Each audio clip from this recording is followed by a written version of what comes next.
Hello and welcome to the capital study circle. Capital study circle में आप सभी का स्वागत है। जैसा कि हमारा प्रैक्टिस सेट चल रहा है यूपी टीजीटी पीजीटी सिविक्स के लिए और UPHSC net JRF political science से जो दे रहे हैं उनके लिए भी काफ़ी इम्पोर्टेंट है। तो आज हमारा प्रैक्टिस सेट नंबर 79 है। कुछ दिनों से थोड़ा सा इरेगुलर हो गया था मैं, क्योंकि तबीयत ख़राब थी मेरी। लेकिन अब कोशिश करूँगा कि लगातार ये वीडियोस आते रहें, क्योंकि अब एग्ज़ाम आने की डेट आने वाली है जल्दी ही।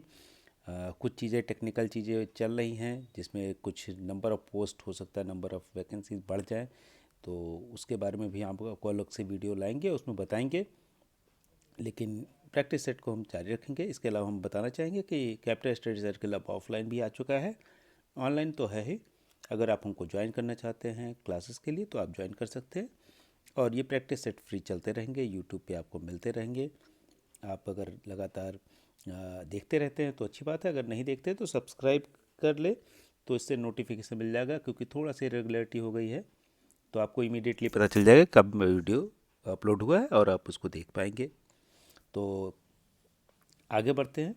पहला क्वेश्चन देख लेते हैं। पहला क्वेश्चन जो है यहाँ पे हमारा क्या है, क्योंकि टेस्ट सीरीज़ का जो पार्ट है 125 तक हम कर लिए थे।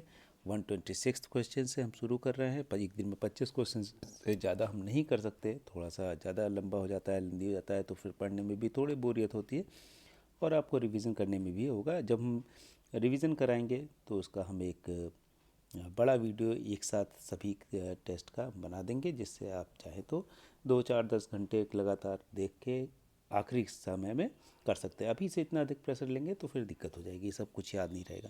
तो अभी टाइम दीजिए, ज़्यादा टाइम दीजिए, फिर हम इसको एडिट करके थोड़ा सा और जो है कॉन्क्रीट इसको बना देंगे। तो पहला क्वेश्चन देखते हैं। कांग्रेस के किस वर्ष के अधिवेशन के अध्यक्षीय उद्बोधन में दादा भाई नौरोजी ने यह घोषणा की कि भारत के राजनीतिक प्रयत्नों का उद्देश्य स्वराज है? तो अब इससे बहुत सी चीज़ें पड़ेगी, पता चल जाएंगी कि दादा भाई नौरोजी जो हैं वो अध्यक्षीय कब थे कांग्रेस के। इसके अलावा इंग्लिश में देखते हैं।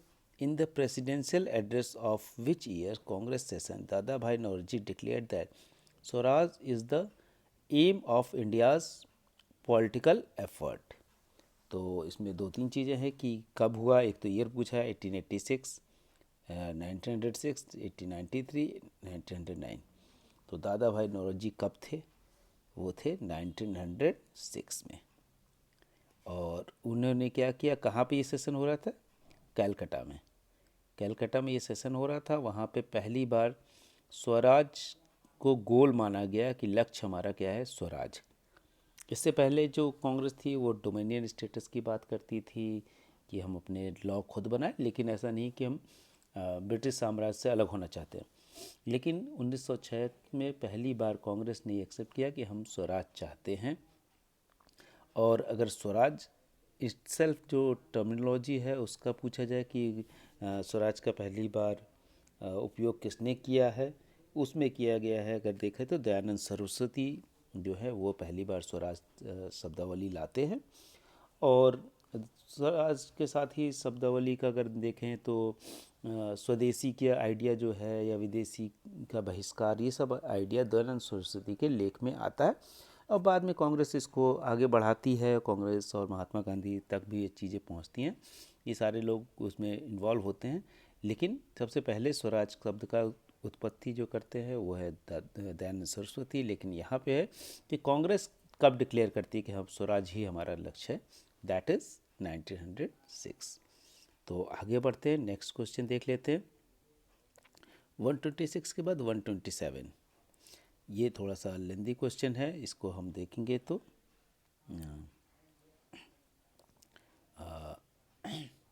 According to Aurobindo the persistence of the village community contributed to the failure of development of a strong nation state।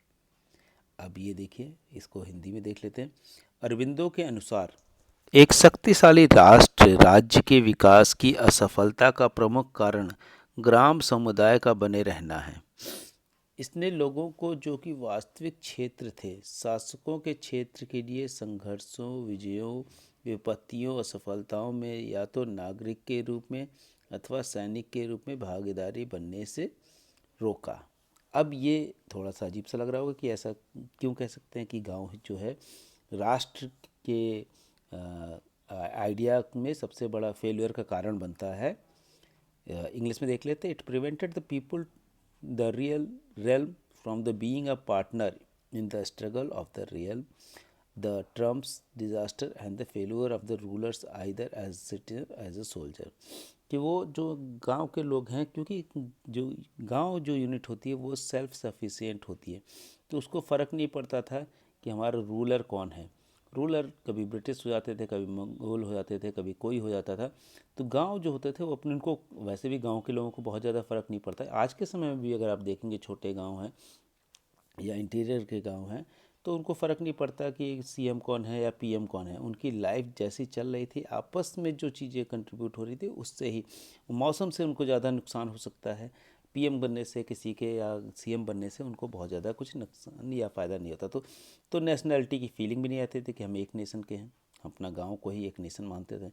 तो इस चीज़ को मानते हुए अरविंदो जो हैं, और अगर हम इसी टॉपिक में बात कर ले बेंडिक एंडरसन की, तो नेशन का जो आइडिया है या राष्ट्र का जो आइडिया है वो कहते हैं इमेजिन कम्युनिटी। ये एक इमेजिनेशन है कि हम एक हैं।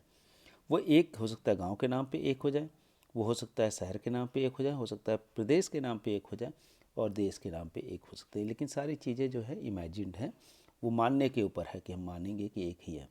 अब जब दो प्रदेश आपस में लड़ रहे होंगे, कोई मराठी और हिंदी भाषी के नाम पे लड़ रहा है, तो वो फीलिंग दूर हो जाती है कि हम एक हैं। वो फीलिंग एक वाली जो है वो महाराष्ट्र या मराठी के नाम पे हो जाएगी, वो हिंदी भाषी के नाम पे हो सकती है, वो किसी भी नाम पे हो सकती है। तो इस तरह की फीलिंग जो होती है, और इसी चीज़ को कहते हैं कि ये राष्ट्र के नाम पे खतरा है। तो बात इनकी दोनों सही है कि उनके अकॉर्डिंग ये वो सोचते थे। आप इससे इत्तेफाक रख सकते हैं या नहीं भी रख सकते हैं, लेकिन अरविंदो के अकॉर्डिंग ये दोनों बातें सही है। इसलिए both A R true and R is the correct explanation of A R दोनों सत्य हैं तथा आर ए की सही व्याख्या है। तो तीसरा नंबर 127 का सही हो गया। अब आगे बढ़ते हैं, 128 नंबर पे चलते हैं। The idea of Superman in Aurobindo's philosophy is adopted from the which of the following thinker. अब ये जो चीज़ें हैं, ये क्वेश्चन थोड़ा सा अच्छा है या कह सकते हैं कि ट्रिकी है, कि किसके अरविंदो के चिंतन में अति मानव का विचार निम्नलिखित में से किस विचारक से ग्रहण किया गया है। फ्रेडरिक नीत्शे, प्लेटो, अरस्तु, कार्ल लैम्प्रेट। तो फ्रेडरिक नीत्शे, प्लेटो, अरिस्टोटल, कार्ल। तो सुपरमैन जो है उसका आइडिया जो है कहाँ से लेते हैं, तो क्योंकि प्लेटो को हमने पढ़ा है, प्लेटो के बारे में, प्लेटो ऐसा सुपरमैन का कोई आइडिया नहीं देते हैं। एलोगरी ऑफ केव देते हैं या दूसरे और भी आइडिया हैं। अरिस्टोटल भी ऐसा नहीं देते हैं। कार्ल लैम्प्रेट को हमने नहीं पढ़ा है उस तरह से। लेकिन फ्रेडरिक नीत्शे जो हैं, अगर जिनका आइडिया देखें तो सुपर मैन के कल्पना करते हैं, और उसी से इंस्पायर होकर अरविंदो भी ये बोलते हैं। और सुपरमैन का मतलब कि आदमी अपने अंदर ही इतनी शक्ति जगा लेता है कि किसी ईश्वर की या किसी सुपर सर्वशक्तिमान की उसको ज़रूरत नहीं होती। व्यक्ति अपने आप में इतना ताकतवर हो सकता है। और नीत्शे को अगर आप पढ़ेंगे तो कहते हैं कि उन्होंने गॉड के एग्जिस्टेंस को नकार दिया था, और पूरी तरह से बोला था मैं ही गॉड हूँ। इस तरह के आइडिया लेके वो पहली बार कहते हैं कि नीत्शे जो एक रेडिकल आइडिया लेके आते हैं, तो उनसे काफ़ी प्रभावित होकर अरविंदो भी कहते हैं फ्रेडरिक नीत्शे। आगे बढ़ते हैं, 28 के बाद 29 देख लेते हैं। 29 नंबर क्वेश्चन क्या कह रहा है। महात्मा गांधी के विचारों से संबंधित निम्नांकित कथनों पर विचार कीजिए। Consider the following statement regarding ideas of Mahatma Gandhi. आदर्श राज्य में कोई राजनीतिक शक्ति नहीं होती, क्योंकि कोई राज्य ही नहीं होता। ऐसे राज्य में कोई न्यायालय, कानून नहीं होंगे। अब ये क्वेश्चन भी अच्छा है। Considering the following statement regarding ideas of Mahatma Gandhi, there is no political power in the ideal state because there is no state. In such a state there would be no courts or law. अब महात्मा गांधी को अगर हम directly ये चीज़ तो नहीं बोलते, लेकिन ये कहते हैं कि वो खुद भी एक अनार्किस्ट हैं, अराजकतावादी। तो अराजकतावादी क्या कहते हैं? अराजकतावादी कहते हैं किसी राज्य की ज़रूरत ही नहीं है, इट्स अननेसेसरी एविल, कि गैर जरूरी जो है दैत्य है जो सबको कंट्रोल करता है, राज्य की ज़रूरत नहीं है। एक तरह से महात्मा गांधी तो अराजकतावादी अपने आप को बोलते हैं, लेकिन वो कहते हैं कि वहाँ पे ट्रुथ एंड नॉन वायलेंस जो है वो ज़रूरी है, कि ये दोनों चीज़ जितनी होंगी उतना ही जो राज्य है या सिस्टम है वो, और राज्य के ऊपर बहुत ज़्यादा फोकस नहीं करते, वो ग्राम स्वराज की बात करते हैं कि गांव ही इंडिपेंडेंट हो, अलग से बहुत बड़ा स्टेट की भारत या रूस या अमेरिका जैसे बड़े बड़े देश होने या उनकी शक्ति बढ़ाने से कोई फ़ायदा नहीं।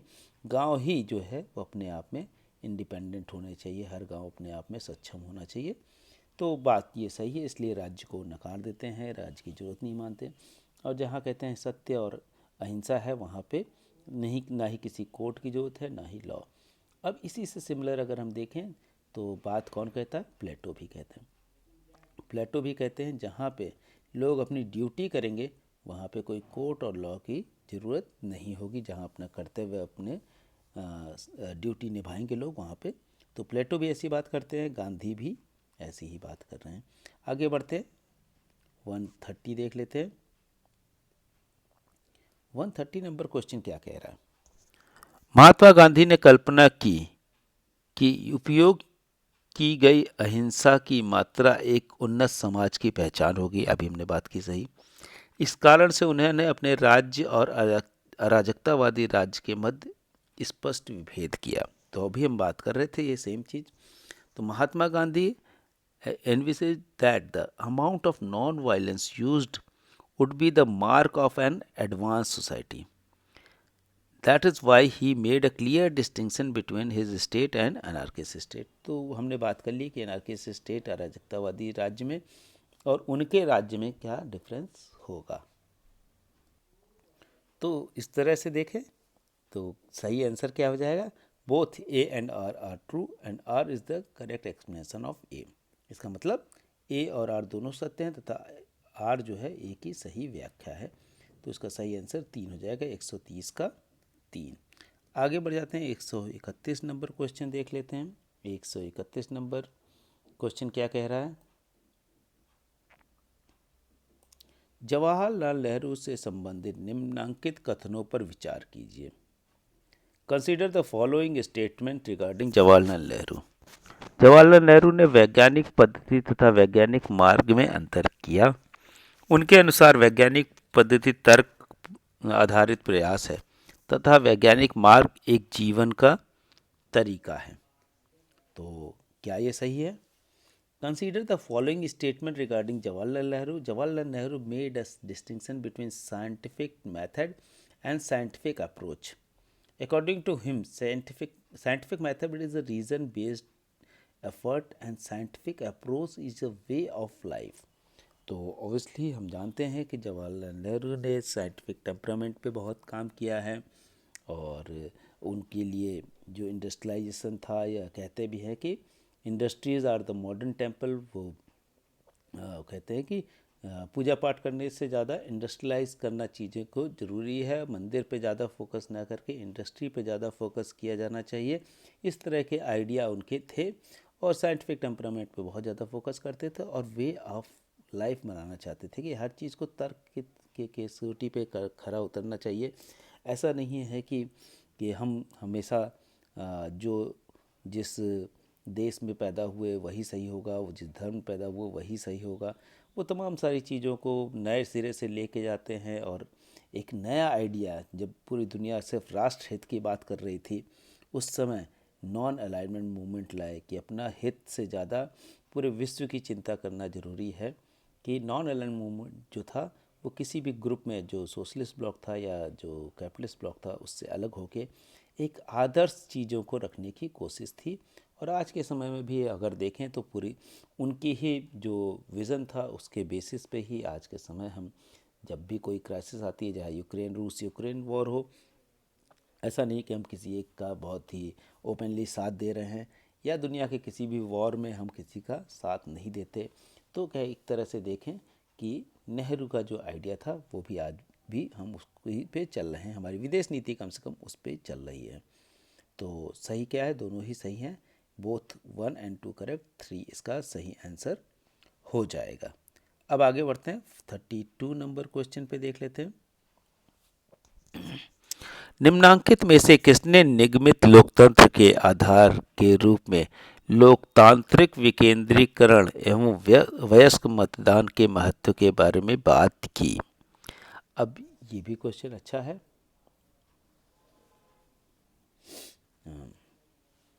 Who among the following had talked the importance of the democratic decentralization and adult franchise as a basis of corporate democracy? Corporate democracy का मतलब ये होता है कि उसमें पार्टिसिपेशन लोगों का हो।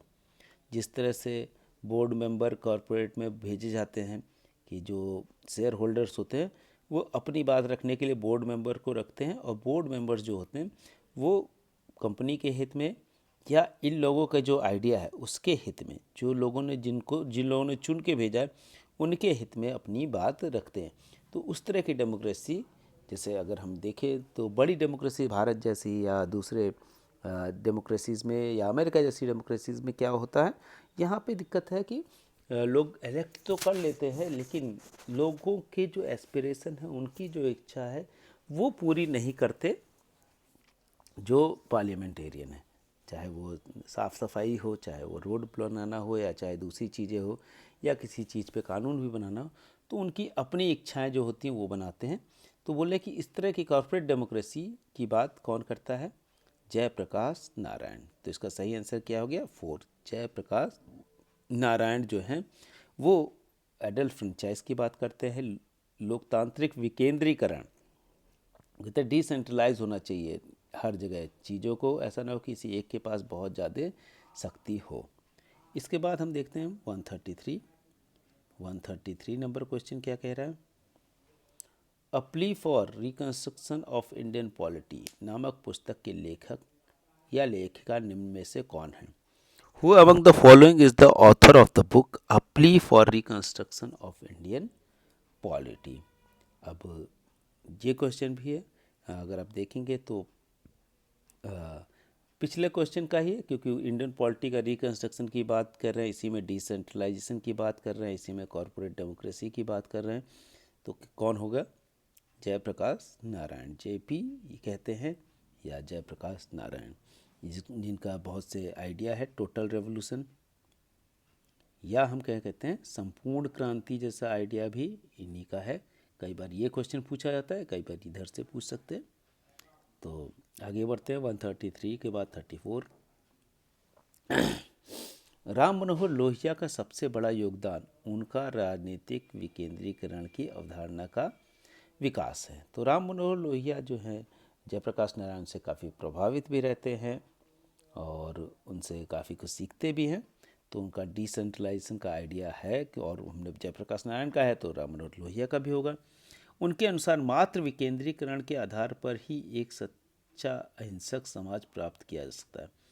एक केंद्रीकृत समाज में मानव पृष्ठ में चला जाता है और अपनी स्वतंत्रता खो जाता है।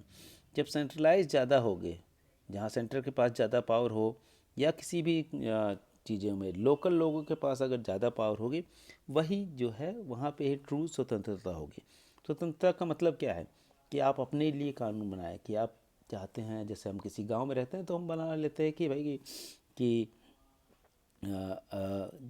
जैसे गर्मियों में शादी करते हैं लोग, क्योंकि खेत खाली होंगे तभी। लेकिन उसी समय में ये रूल अगर सबके लिए बन जाए तो उस गांव के लोग बना रहे हैं इसलिए।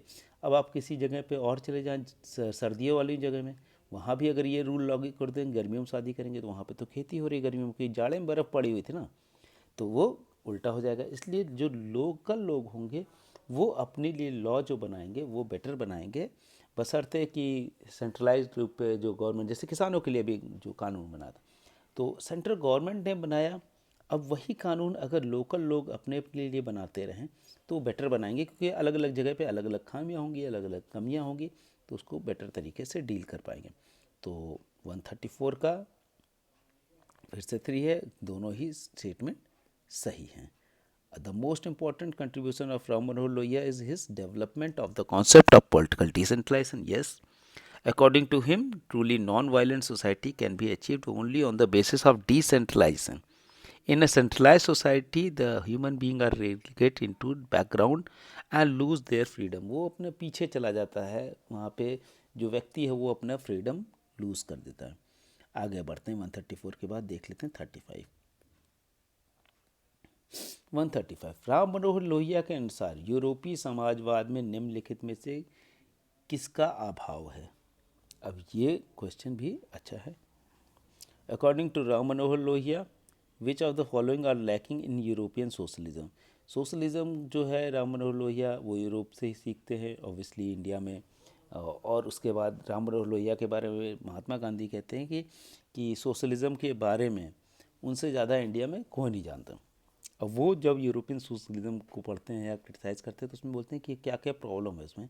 बोलते हैं इथॉस एलन एंड बोल्डनेस की कमी है, लोकाचार, उत्साह और जीवटता की कमी है, जो कि भारतीय समाजवाद में वो नहीं होना चाहिए.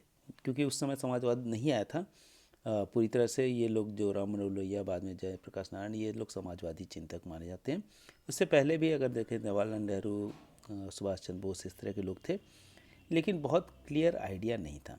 तो इसके बारे में इनका आइडिया है कि तीनों ही चीज़ें नहीं हैं, ए बी सी सही हो गया. 35 के बाद 36 देख लेते हैं. डॉक्टर बी आर अम्बेडकर के नेतृत्व में independent labour party of India ने बम्बई के विधानसभा निर्वाचन 1937 में कितनी सीटें प्राप्त की थीं. अब ये क्वेश्चन है कि 1937 में जो बॉम्बे प्रोविंशियल इलेक्शन हुआ था वो how much seat the independent labour party of India under the leadership of doctor B are Ambedkar won how many seats in the Bombay legislative assembly election 1913. तो इसका सही आंसर क्या है? 215 सीट्स. आगे देखते हैं 37 पहुंच जाते हैं. 137 में क्या बोला जा रहा है? प्रथम लोकसभा निर्वाचित हेतु डॉक्टर बी आर अम्बेडकर निम्नांकित में से किस सीट से प्रत्याशी थे? Doctor B are Ambedkar was a candidate for the first Lok Sabha election from which of the following seat. अब ये जो फर्स्ट लोकसभा इलेक्शन हुआ था कब हुआ था? हमको मालूम है 1952 में हुआ. और इसी इलेक्शन में तो इनका जो इलेक्शन होता है वहाँ पे तो किस सीट पूछा गया है. इससे पहले कुछ और जानकारी देख ले कि मुंबई जो है नॉर्थ सेंट्रल कॉन्स्टिट्यूंसी, तो मुंबई नॉर्थ सेंट्रल यहाँ पे नहीं लिखा है, तो अभी मुंबई नॉर्थ सेंट्रल कॉन्स्टिट्यूंसी है, लेकिन अब पहले बॉम्बे सिटी नॉर्थ था. तो 2 नंबर है. अब इसमें इस इलेक्शन में उनकी जीत हुई थी कि हार गए थे वो डॉक्टर बी आर अम्बेडकर. बाद में दूसरे जो 62 का इलेक्शन होता है उसमें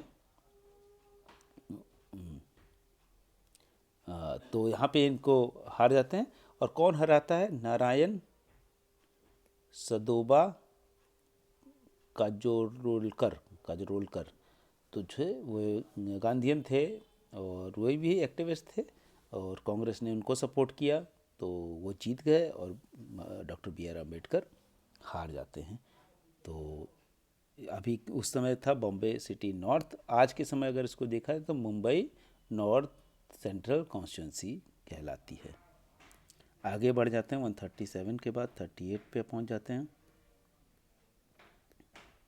38 में क्या कहा जा रहा है? ओके. निम्नांकित में से यह किसका मत है कि मैकियावेली द्वारा लो स्टैटो अर्थात राज्य शब्द का उपयोग आधुनिक समय में राज्य शब्द के उपयोग से अलग अर्थ में लिया गया है? तो who among the following points out the Machiavelli's use of the word low stato was different from the use of word state in modern time. तो हम जानते हैं कि मैकियावेली जो है पहली बार टर्म जो है स्टेट यूज़ करते हैं जो आधुनिक राज्य के रूप में है. अदरवाइज से पहले पॉलिटीज़ या सिविल सोसाइटी या इस तरह की चीज़ें यूज़ की जा रही थी.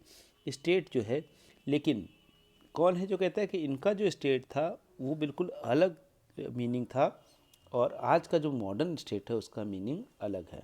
तो यहाँ पे 4 नाम दिए हैं, Lucio Colletti, Quentin Skinner, John Dryzek, George Sorensen.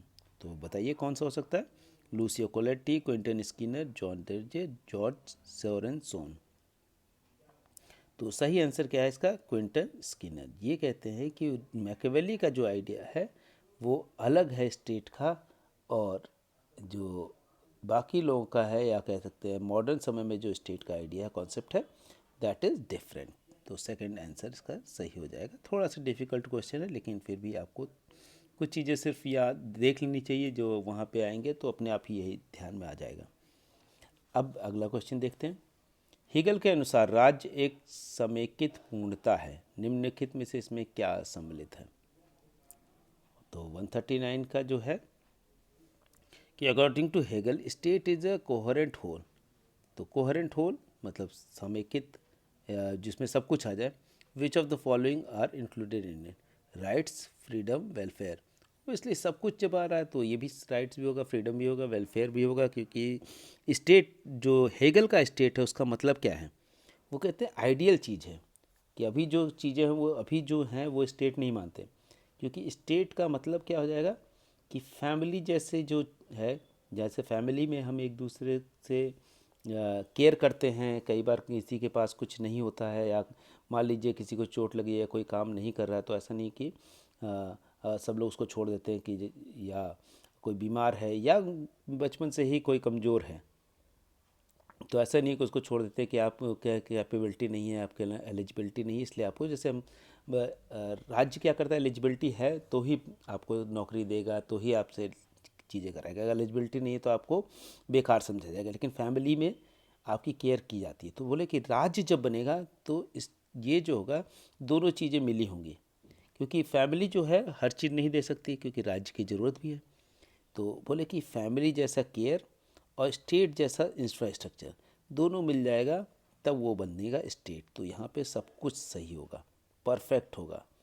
और कई बार इसी चीज़ को जो फासिस्ट होते हैं या इस तरह के लोग इस्तेमाल करते हैं कि हम परफेक्ट कर रहे हैं, और ये स्टेट वाला आइडिया है, जिसमें हिटलर और मुसोलिनी का नाम भी आता है। उन लोगों ने हेगल के आइडिया को बोला कि बस स्टेट बनने वाला है, हमको आप पावर दीजिए, हम स्टेट बना देंगे। तो स्टेट का मतलब आइडियल स्टेट, आज ये वाला स्टेट नहीं है। इसको ये कहते हैं आज के समय जो स्टेट है उनको हेगल के अकॉर्डिंग वो सिविल सोसाइटी ही है। तो सही क्या आंसर हो जाएगा? ए, बी, सी। फोर्थ इसका सही आंसर है। आगे बढ़ते हैं, 140 देख लेते हैं।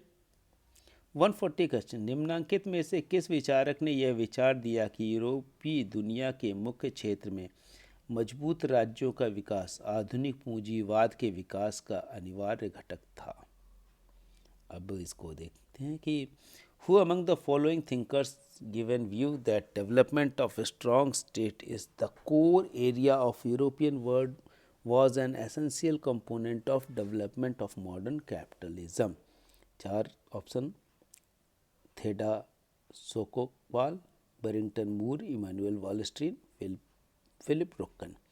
थेडा Skocpol, Barrington Moore, Immanuel Wallerstein, Philip Rokkan. तो इसका सही आंसर क्या है? जो है इमानुएल वॉलस्टीन। इमानुएल वॉलस्टीन जो है कैपिटलिज्म का जो जन्म है या स्टेट कैसे डेवलप होता है यूरोपियन आइडिया पे काफ़ी काम करते हैं, और इसका सही आंसर 3 हो गया। आगे बढ़ते हैं, 141 देख लेते हैं। 141 नंबर क्वेश्चन क्या कह रहा है? निम्नांकित में से किस विद्वान ने यह उद्धृत किया है? युद्ध की तैयारी महान राज्य निर्माण की गतिविधि रही है। Who among the following thinkers stated the preparation of war has been the great state building activity? तो इसमें देख लेते हैं कौन कह रहा है कि Charles Tilly, Peter Evans, Otto Hintze, Dietrich Rueschemeyer. तो ये चारों में से कौन है जो कहता है कि युद्ध की अगर आप तैयारी कर रहे हैं तो स्टेट बिल्डिंग का काम कर रहे हैं, राष्ट्र निर्माण का काम खुद ही कर रहे हैं। तो युद्ध की तैयारी में काफ़ी कुछ खर्चा आता है, मतलब आप हथियार तैयार करते हैं, इंफ्रास्ट्रक्चर डेवलप करते हैं, वो सारी चीज़ें करते हैं। तो ये सही आंसर इसका चार्ल्स टिली। चार्ल्स टिली ऐसा मानते हैं, उनका मानना है कि युद्ध की तैयारी ही राज्य निर्माण की गतिविधि है। निम्नांकित में से किसका यह स्पष्ट रूप से विचार है कि यह मानना भ्रामक है कि राज्य का ऐसा सार्वजनिक चरित्र होता है जो नागरिक समाज के असंगत तत्वों में सामंजस्य स्थापित कर सके। Who among the following thinker asserted that it was the illusionary to hold that the state had a universal character, had could harmonize and discoordinate elements of society, civil society? कि कौन ऐसा मानता है कि राज्य अपने आप में कोई अगर मानता है कि यूनिवर्सल कैरेक्टर है और वो सब कुछ कोऑर्डिनेट और हार्मोनाइज करने के लिए जो सिविल सोसाइटी उसको पैदा हुआ है, तो ऐसा नहीं है। ये किसका होगा आइडिया हो सकता है? Antonio Gramsci, Michel Foucault, Marx, Jacques Derrida. तो स्टेट को और सिविल सोसाइटी को क्या कहते हैं? मैं ग्राम्सी जो है एक कह सकते हैं न्यू मार्क्सिस्ट है, और ये मार्क्सिज्म में कुछ चीज़ें बदलने को कहते हैं कि आइडियोलॉजी जो है उसको किस तरह से जो लोग हैं वो तोड़ मरोड़ के पेश करते हैं, और वो अल्टीमेटली लोग फंस जाते हैं उसमें और अपना एक्सप्लॉयटेशन भूल जाते हैं, तो अपना जो शोषण है वो भूल जाते हैं। इस तरह का आइडिया एंटोनियो ग्राम्सी कहते हैं कि सब कुछ सही, जो मार्क्स जिस तरह बोलते हैं कि अगर बहुत ज़्यादा शोषण होगा तो अपने आप क्रांति हो जाएगी। तो इटली में वो सोचते हैं कि शोषण तो हो रहा है लेकिन क्रांति क्यों नहीं कर रहे, तो वो कहते हैं कि किन्हीं और चीज़ों में दिया गया है कि एक नया कॉन्सेप्ट लेगा कि इटली को फिर से महान बनाना है। उस महान बनाने के चक्कर में फासिज़म आ जाता है, और तमाम सारे जिनका शोषण हो रहा है वो भी उस फासिज़म को सपोर्ट करते हैं कि हाँ महान बनाइए, भले हमारा एक्सप्लॉयटेशन हो जाए, हमारा शोषण हो जाए। तो वहाँ पे ग्राम्सी सही आंसर हो जाएगा 1। आगे बढ़ते हैं 143 के बाद 44 देख लेते हैं। निम्नांकित में से कौन इस विरोधाभास के बारे में बताता है? विश्व व्यवस्था का जितना ज़्यादा अंतर्राष्ट्रीयकरण हुआ है, संप्रभुता संपन्न राज्य की जरूरत उतनी ही पड़ी है। Who among the following sons a paradox? The more the world economy has internationalized the greater is the need of the sovereign nation state. तो यहाँ पे हमारे पास 4 ऑप्शन हैं। चार्ल्स आर ब्रिज है, इमैनुअल वॉलस्टीन है, डेविड हेल्ड है, Paul Hirst है। तो चारों में से कौन होगा? कि कह रहे हैं कि जितना इंटरनेशनलाइज हुआ कि अब इसका मतलब है कि सब कुछ इंटरनेशनली आपस में मिलजुल के बात करके चीज़ों को करेंगे, तो उससे क्या होगा कि देखने में लग रहा है कि उसकी सॉवरेनिटी या संप्रभुता की उतनी ज़रूरत नहीं है। लेकिन आज के समय में भी देखें तो संप्रभुता और ज़्यादा स्ट्रांग हो गई है, क्योंकि एक छोटा सा कंट्री या दूसरे लोग भी बहुत ही इंपॉर्टेंट डिसीजन लेते हैं। और इसका सही आंसर क्या हो जाएगा? Paul Hearst. पॉल हर्स्ट ऐसा मानते हैं। आगे बढ़ते हैं 145 नंबर क्वेश्चन देख लेते हैं। निम्नांकित में से किस विद्वानों ने गैर निर्णय लेने को शक्ति का दूसरा चेहरा कहा है? Which of the following scholars describe non decision making as a second phase of power? कि एक तो है डिसीजन मेकिंग का आइडिया, जहाँ पे पावर होने से क्या होता है, डिसीजन मेकिंग आसान हो जाती है या डिसीजन लेना, लेकिन डिसीजन ना लेना भी आज के समय में वो पावर का आइडिया मान रहे हैं। वो कौन है इसमें देखें। तो सही आंसर क्या हो जाएगा?